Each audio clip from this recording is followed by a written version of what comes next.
অনুরোধ করব সেটা হলো যে আমরা সকলেই ফিলিস্তিনের নিরহ মুসলমানদের পক্ষে, আমরা জালিম মানবরূপী শয়তান জায়নবাদী ইহুদিদের বিপক্ষে আমরা আমাদের অন্তর্বর্তীকালীন সরকার প্রধান জনাব ডক্টর ইউনূস সাহেবকে অনুরোধ করব, আপনি ব্যক্তি হিসাবে অনেক উঁচু, আপনি ব্যক্তি হিসাবে অনেক বড়, বিশ্বের দরবারে আপনার যথেষ্ট গ্রহণযোগ্যতা রয়েছে।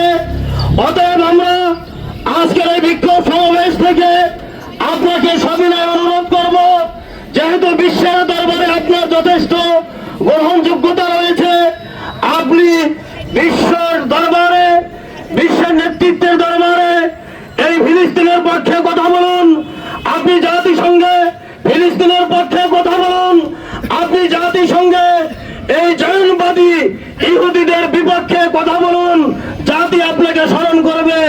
পাশাপাশি আরেকটা বিষয় যেটা আপনাদেরকে বলবো, যে ফিলিস্তিনের মা-বোনদের, ফিলিস্তিনের নিরহ জনগণের জন্য আজকের এই বিক্ষোভ সমাবেশে আমরা শরীক হয়েছি, অংশগ্রহণ করেছি।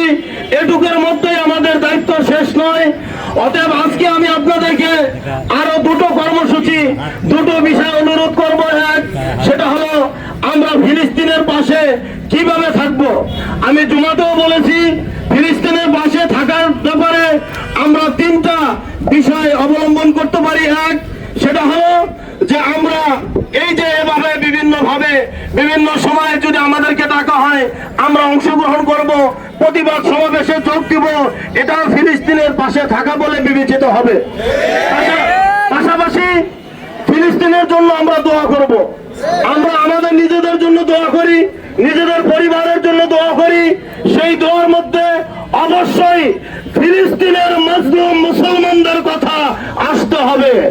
অর্থাৎ দোয়ার মাধ্যমেও আমরা ফিলিস্তিনের পাশে থাকতে পারি। তৃতীয় যে বিষয়টা, প্রত্যেকটা মুসলমানের ইমানি দায়িত্ব, প্রত্যেকটা মুসলমানদের জন্য জরুরি করণীয়, সেটা হলো ইসরায়েলি পণ্য বয়কট করতে হবে।